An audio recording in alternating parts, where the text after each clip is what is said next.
Whoever did this had a very sadistic streak. I knew there was something wrong with this man. If I knew that he was capable of killing, those remains lay there long enough, and the plants grew and eventually covered the remains. she wanted to meet people so that she could become a star. He's definitely a sociopath. He wants what he wants, and he will go to any lengths in order to get it.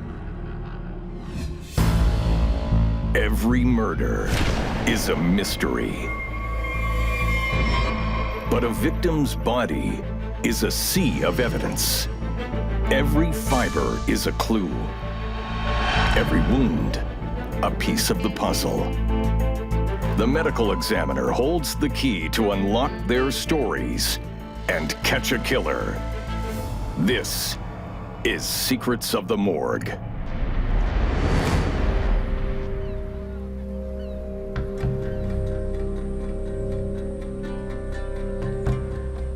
It's a good community.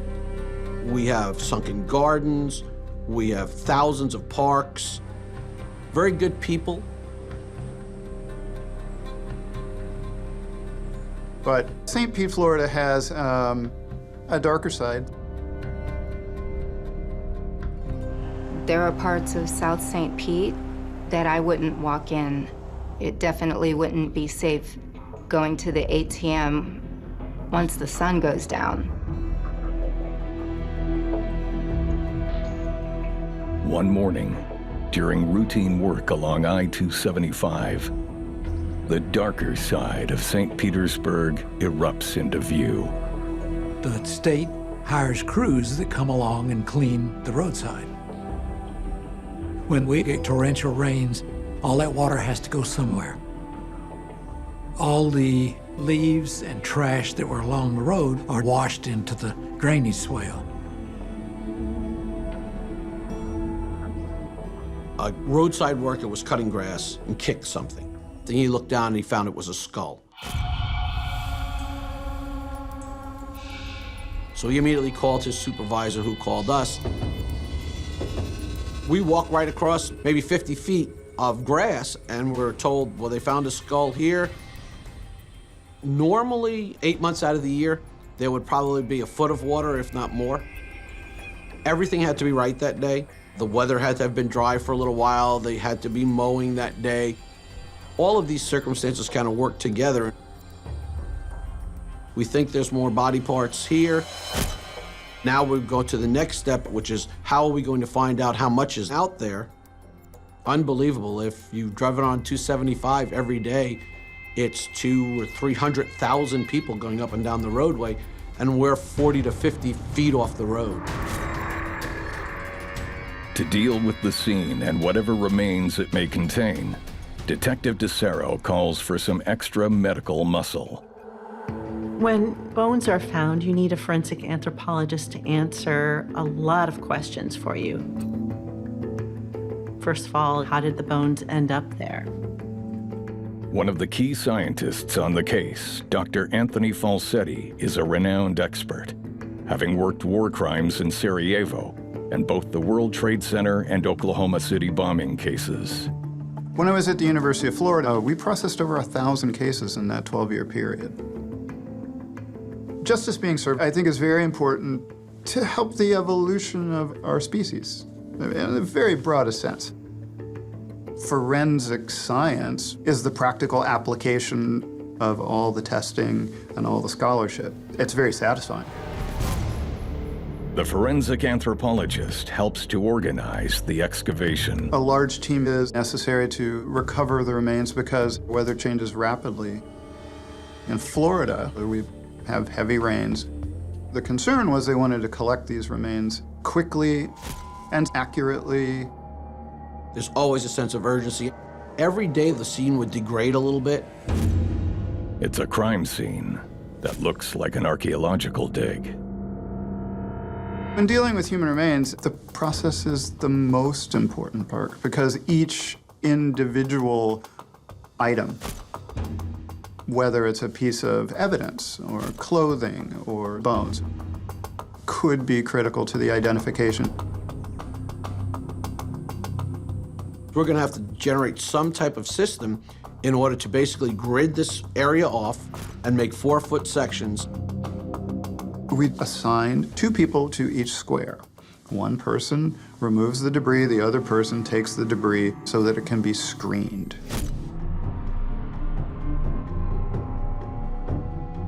We don't want to miss anything small. Over 40 investigators work to process the area. It's a giant puzzle, but slowly, a picture emerges. As we're all working together, different things are coming up at different times. We pick up jewelry, we find this matted, nasty glob. When we wash it off, it looks like a hair extension. The acrylic nails that we found were kind of unique in the pattern, and each one of the pinkies had a fake diamond in them. The nails, jewelry, and hair suggest the skull belongs to a woman, but investigators need to unearth more remains to know for sure. We started to find more and more bones.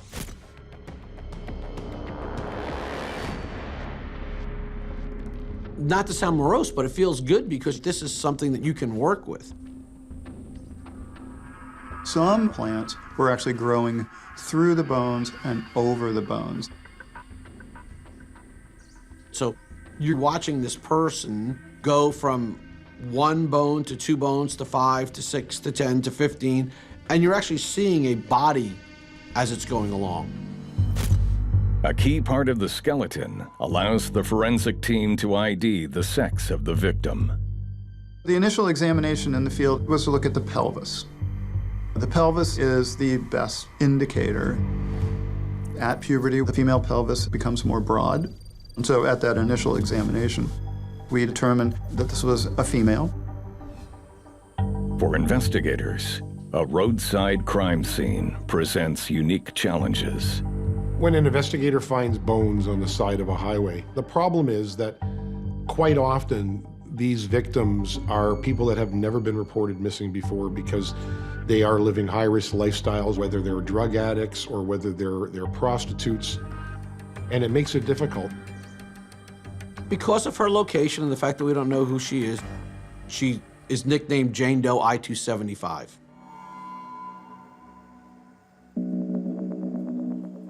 Forensic science is the team's best hope for identifying the body and discovering what happened to Jane Doe I275. Her bones are transported to the lab for analysis. An inventory is made. On paper, each bone is identified as to what bone it is, what side of the body it's from. Is there any trauma or injury to that bone? I mean, the bones were in fairly good shape for having been submerged in water seasonally. In order to address the question of who it is, you have to establish a biological profile. You have to describe this person based on their skeletal remains. The forensic anthropologist studies the bones for key indicators that could help identify the woman.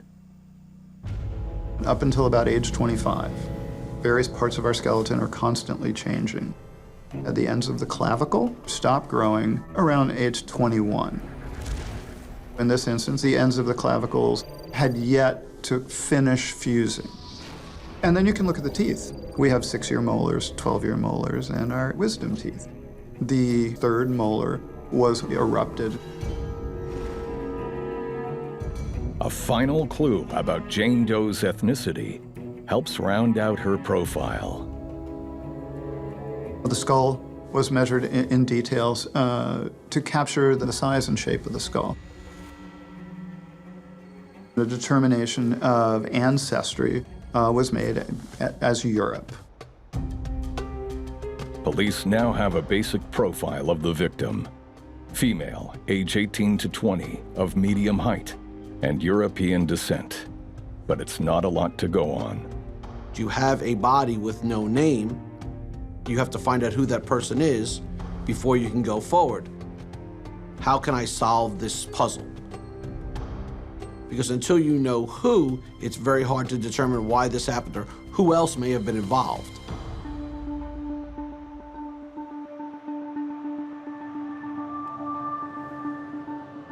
In the United States, there are thousands of missing women who are found later along the sides of highways. A disproportionate amount of these women are from marginalized communities that don't have the best relationship with police and often don't have ongoing contacts with family members and friends who can speak to their whereabouts. It's kind of a phenomenon, the number of women that go missing each year. So you read about people who go on for 10 or 15 or 20 years, always worried about what happened. They never found my daughter. It will be an uphill battle, but Detective DeCero is determined to find justice for Jane Doe I-275. I find it rewarding to be that last voice for the victim and to give some kind of closure to the family. Some families go years and years and years without finally being able to put their thoughts of that person in a good way. Investigators work with the only lead they have, the bones. In this case, there was a reconstruction that was made. When an artist is making a reconstruction, they take measurements that have been defined by anthropologists at certain anatomical landmarks of the skulls. The chin, the base of the nose, the cheekbones. But the artist will build their reconstruction around those known anatomical points. Facial reconstruction is often considered a means by which to attract the public's attention, and it is a way to generate leads. The hope is that a reconstruction will allow friends or family to come forward. But there's always a risk of inaccurate details resulting in false leads. Facial reconstruction can be fantastic.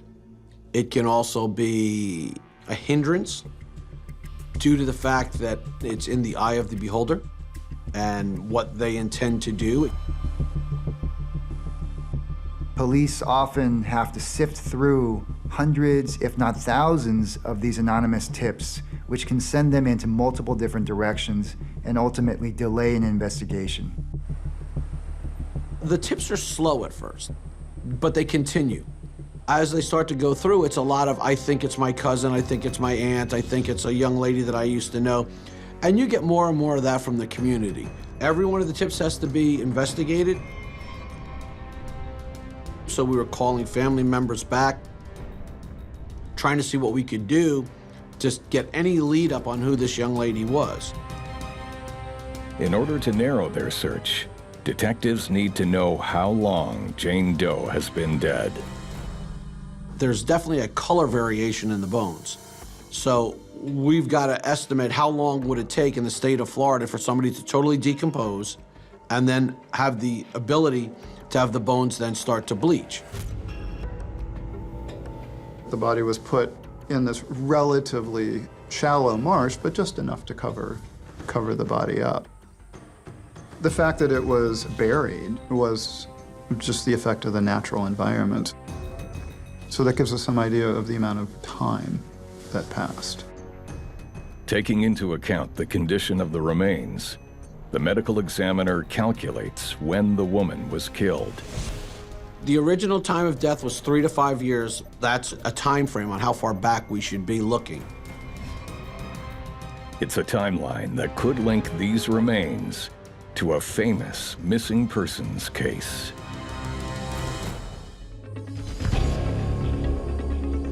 Investigators in St. Petersburg consider if Jane Doe I-275 could be Tiffany Sessions, who has been missing since 1989. Tiffany Sessions was a University of Florida student who went out for her evening walk and never came back, ever.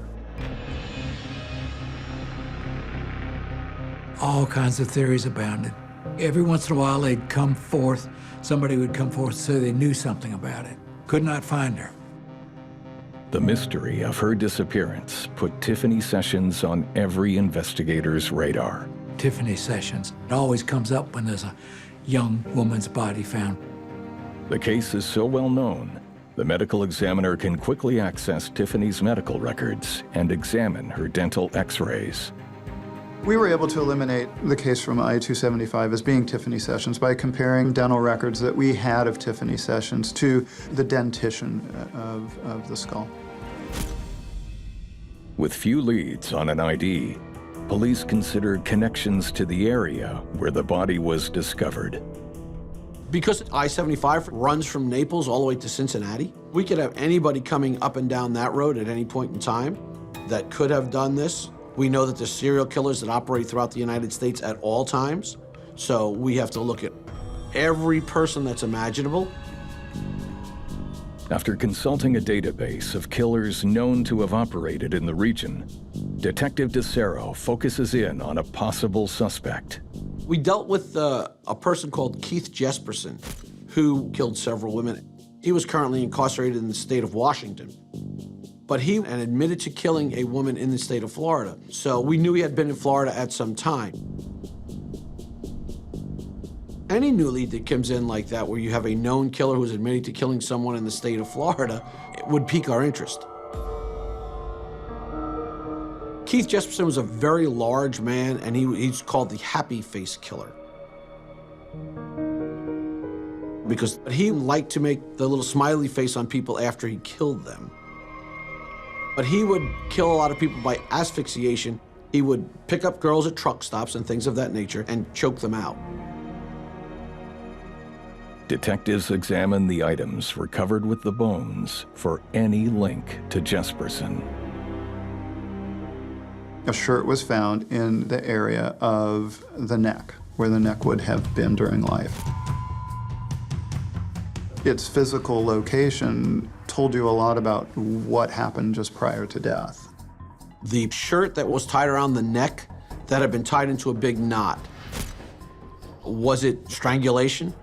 Some type of airflow cutoff, some type of asphyxiation? Even though he's behind bars, Keith Jesperson, the happy face killer, could be a lead suspect. He was a truck driver, so it would have been easy for him to pull off the side of the road and dispose of her. Most serial killers don't change their MO. The reason is that they're staying within their comfort zone. They're using the same tactics to lure the women into their trap. They're using the same weapons to kill them, and they're using the same methods of disposal of the body. Detectives know Jesperson killed his victims through strangulation, so they turn to Dr. Falsetti to determine how Jane Doe I-275 died. The skull told us about the injuries that she suffered at or around the time of death. We took the skull and x-rayed it, and under x-ray, we could actually see lead debris. There is evidence of 2 gunshot wounds to the back of the skull, fractures radiated out from them in what we call a stellate pattern or star pattern. So in this case, her cause of death was gunshot wound to the head. The bullet wound did not fit with Keith Jesperson because was not his MO. We pulled his trucking records, we pulled his weight logs, and we pulled his cell phone. And we kind of saw where he was. His timeline didn't fit ours. At this point in time, we're still looking to see who could be our killer. Is it someone that picked this girl up somewhere, had a dispute with her? Or was it a boyfriend-girlfriend situation where they were into something they shouldn't have been into? We really don't know. In a cold case, you kind of always hit dead ends. You go through 50 reports, you might get one possibility. You start to look at more and more aspects of what else could it be? Detective DeCero scours the items recovered from the crime scene in search of new clues. He finds an unlikely thread to follow. As we're starting to look a little bit more, we find the breast implant. Even though it's the side of the interstate, not many people are throwing breast implants out the side of the car window. Breast implants actually have serial numbers on them and can be traced back through the manufacturer, then back to where they were sent to.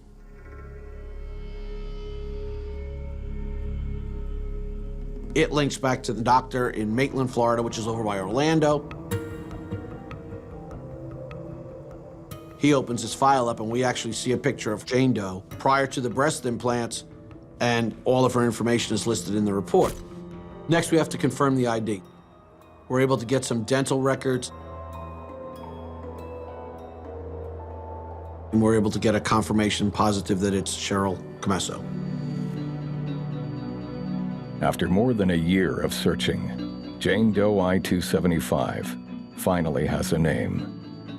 We go to the Hillsborough County Sheriff's Office, and there we find the missing person report of Cheryl Keso. We're positive that it's her based on all of this information.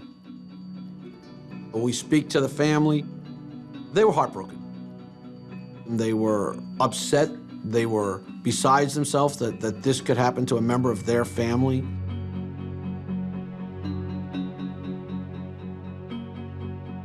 Until you do everything in your power to make that family whole. Cheryl Keso is a young lady from Brandon, Florida. She had been an exotic dancer at several different locations. The last club that Cheryl worked at was called Mons Venus. Detectives tracked down and interview the employees who worked there when she did. Contestant number 2, Cheryl Keso. She was attempting to network. She wanted to meet people so that she could climb the ladder and become a star, and that was her goal. She was an amazing dancer. It was incredible. She just needed to meet the right people, and she thought that dancing there was going to do that. Live from 133 Trevor Street at 5. Young women who get involved in exotic dancing often have this hope that they might get discovered, that this might become a springboard into other kinds of career opportunities, including acting, including modeling, and so forth. But many discover when they get into the club that it's not what they expected. They are often exposed to people who abuse them, who harass them, and they discover very quickly that there aren't these kinds of opportunities to branch out. Detectives suspect Cheryl was working in a dangerous environment. There's no telling who she met at the club. The customers that come in come from all walks of life. Some are good, some are bad. Most of them have some shady background to them. You have a whole pool of nefarious people to deal with in these strip joints.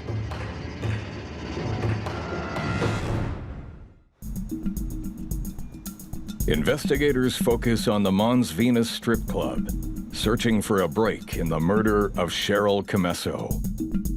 After hours of interviews, one name keeps coming up. We find out that no one in the entire place liked Franklin Floyd. He's been a career criminal for 50 years. So he keeps going back into jail, learning new things, coming back out, learning new things, coming back out. Floyd is the stepfather of one of the dancers, Sharon. He spends a lot of time around the club.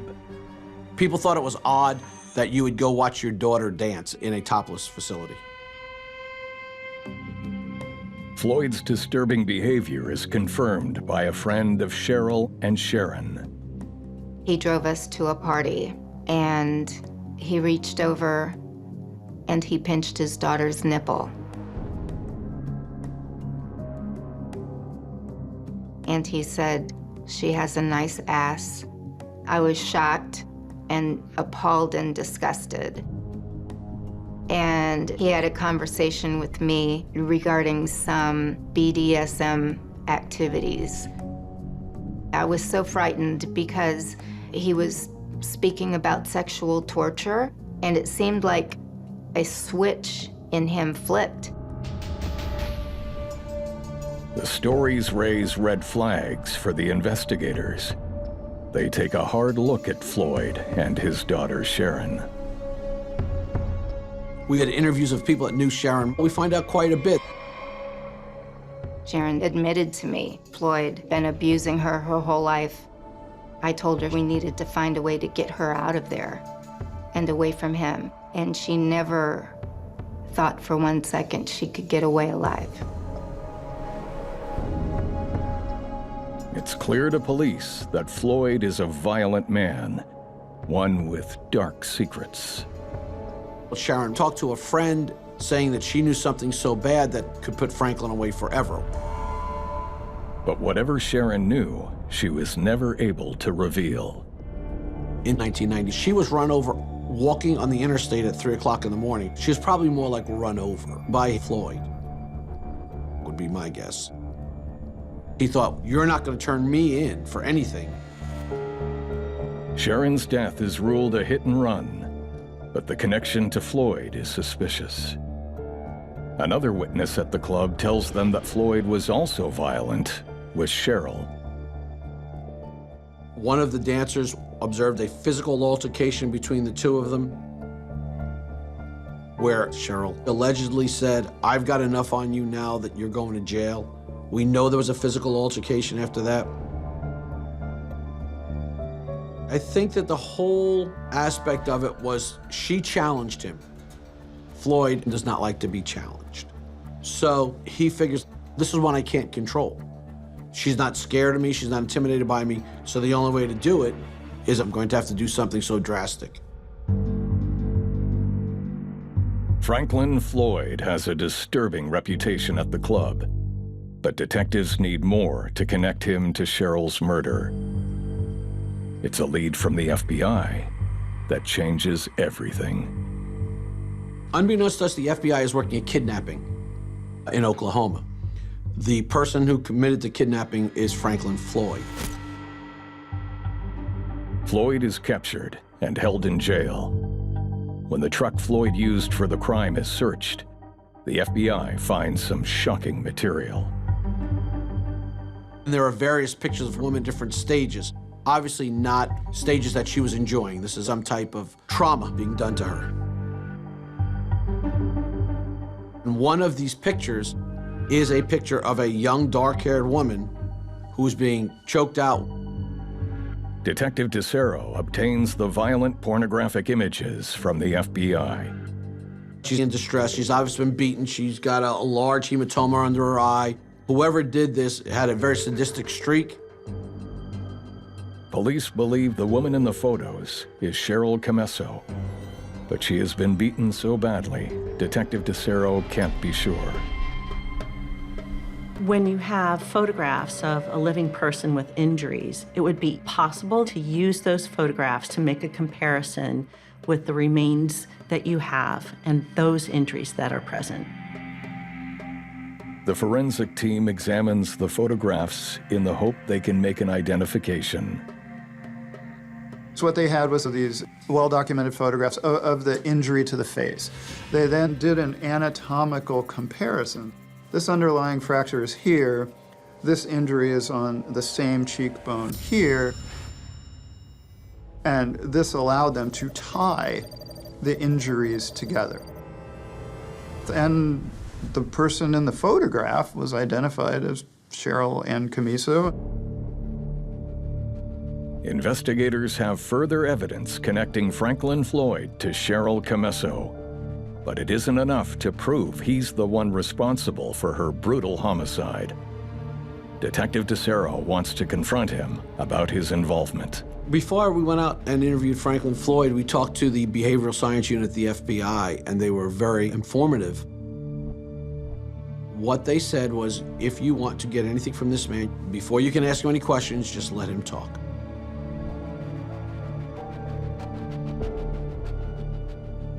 So when we went out there, he probably talked for about 3.5, 4 hours straight. Then we start sliding in simple little questions to him, little ones that he can't deny, like, do you know Cheryl Keso? Never heard of her. Here's her picture. Have you ever seen her? And then Franklin put his thumb on the picture and held it up and kind of, yeah, I think I might remember her. The net around Franklin Floyd is tightening. We went back the next day and talked to him again. First thing he wanted to do was re-see the picture. And he's holding the picture up, and what he's doing is he's looking for his thumbprint.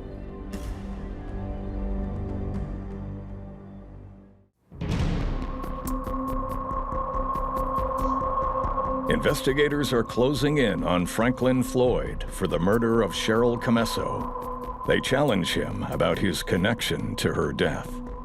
He went into another tirade. He denies. He made statements about, you don't have any bodies, we don't have any way to prove it. He's a sociopath. He's very plotting. I think we've only hit the tip of the iceberg. While the photos are brutal, they do not prove that Floyd killed Cheryl. Floyd could claim he got them from someone else, or that they were taken years earlier. Detectives turn to Dr. Falsetti in order to determine when the injuries were inflicted. They need to know where the torture fits within the timeline of Cheryl's death. We look at fractures or damage to bone, and we try and determine what the category is. Antemortem, perimortem, or postmortem. An antemortem injury is one that's healed. Perimortem is anything that occurred at or around the time of death. So if something happens to the victim's bones at or around the time of death, that's not going to change. That's going to be a permanent record. Cheryl's injuries are considered to be perimortem. There's no sign of healing. The cheekbone imbended, which it does when it's viable. There was also an injury to rib that was also considered perimortem in nature. The facial fractures and the gunshot wound would have occurred in a relatively close period of time, a couple of days, if not hours. These findings prove that the photographs depict Cheryl's final moments. Now, police need to prove that Floyd was there when they were taken. The important thing is the pictures of Cheryl Keso when she's being beaten. There are obvious signs that you can identify in there, the couch, the paneling, and say that is definitely a trailer. Detectives get an address from the staff at Mons Venus for a trailer park listed as Sharon and Floyd's residence. Police want to see if the photos were taken where Floyd lived. Finding a location where the victim was killed is often a turning point in an ongoing investigation. It opens up a new realm of possibilities for investigators who can now find additional clues to solve the case. But when police arrive at the park, they get a big surprise. Somehow there was a mysterious fire in the trailer, which burns the trailer down to the ground. But DeCero discovers someone who knew Sharon and Floyd when they lived in the park. We found a woman who lived in the trailer park. Floyd and Sharon lived there. She identified the couch and the paneling from the picture. There's no doubt Cheryl's photos were taken in Floyd's trailer. Every sign points to Floyd as Cheryl's killer. But investigators hit another roadblock. We have a suspect. We have a lot of evidence that places this suspect in a relationship with the victim. But the postmortem interval, as currently calculated, excludes him because he was in prison during this period of time.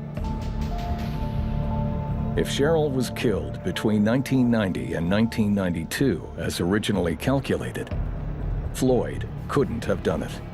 Franklin Floyd wasn't in jail at the time, plain and simple.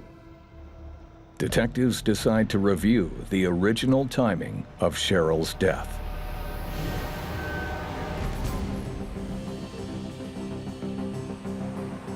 We go back to Dr. Falsetti and say, based on what you're seeing, could the timeline have been a little bit longer?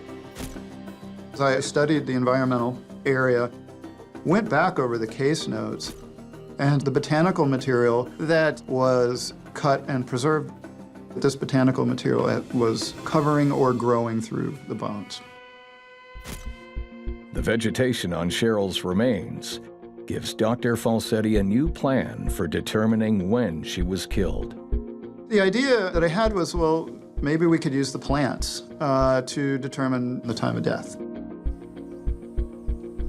I had met Dr. David Hall, who is a botanist at the University of Florida.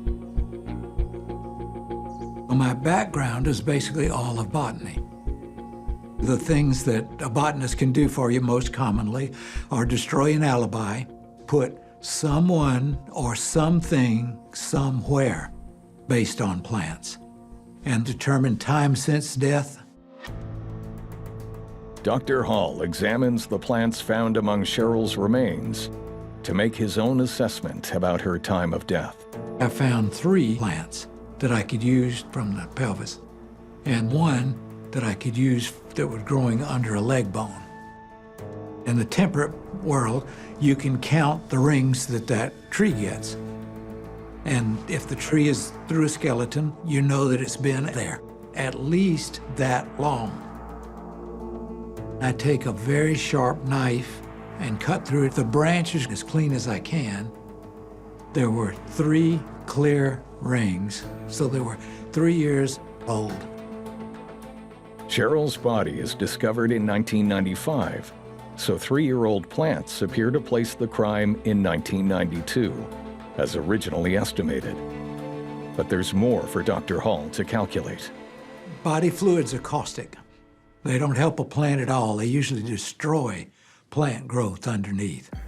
So after the remains were completely deteriorated and there was just bone left, then these branches grew through the hip bone, grew through the pelvis. I asked 2 medical examiners who had worked in that area for many decades about how long it would take a body to deteriorate. It's almost 4 years. It would take a while for the branch to get there. When body decomposition is factored in, the time of Cheryl's murder changes. This is not a year growth, this is not a 5-year growth, this is a 6 to 7 year growth minimum. It's another piece of science that goes with what we believe, goes along with the statements, goes along with all the physical evidence that we have. No matter what Floyd says, we can disprove it.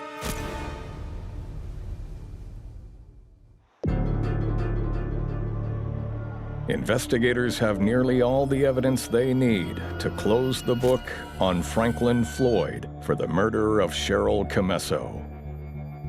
We explained to Floyd, you did the murder in 1989.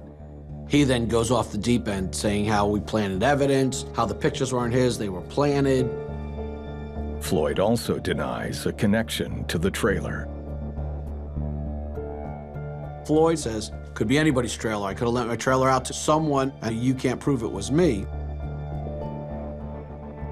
The biggest challenge when investigators think they have their person, but they don't have any physical evidence linking that person to the crime, is that they know this case might not hold up in court. Oftentimes, jurors will want to see something more concrete that links that person to the crime. You gotta remember, he's been a career criminal for 50 years. So he's obviously not afraid of the system. And he knows if he manipulates the system the way he wants to, he can get through it. If police can't prove he took the photos of Cheryl, Floyd could end up free. He is a killer. He's that type of person. I don't want to ever see him out on the street. Detective DeCero goes back to the photos of Cheryl provided by the FBI, searching for anything that could prove Floyd is the photographer. You can actually see a hand on her buttocks when somebody's taking the picture. The number of wrinkles that are in your thumb, that's unique to each individual, much like a fingerprint. The case against Floyd now rests on matching thumbs. The knuckle fold is a double-edged sword, because if we couldn't prove it was him, then that would give him a defense. If we could prove it was him, that takes away all defense. And they took a secondary picture of Floyd's thumb and compared it to the picture with his hand on the buttocks and said, that's definitely Franklin Floyd's thumb.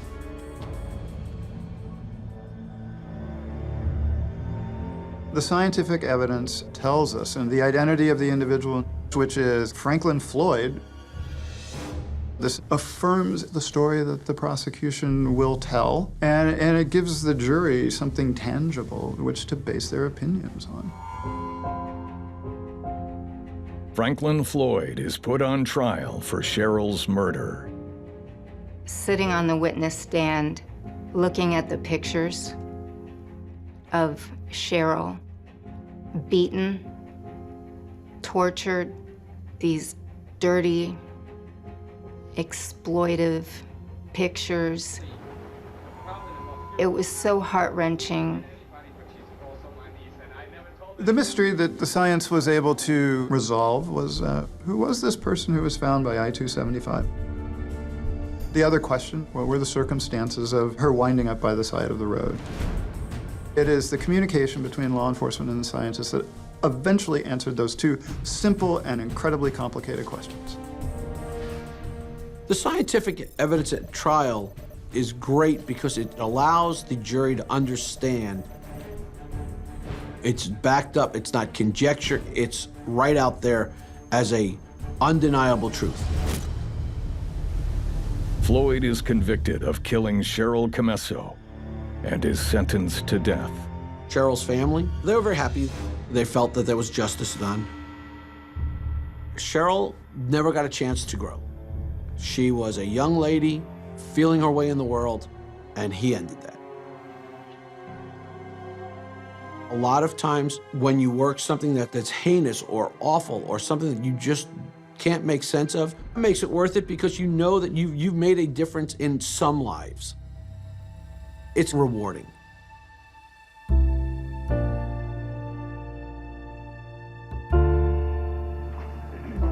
Cheryl had so much potential. I love dancing. I really do. I love dancing. I will never get over losing her. I've just become more accustomed to her not being here.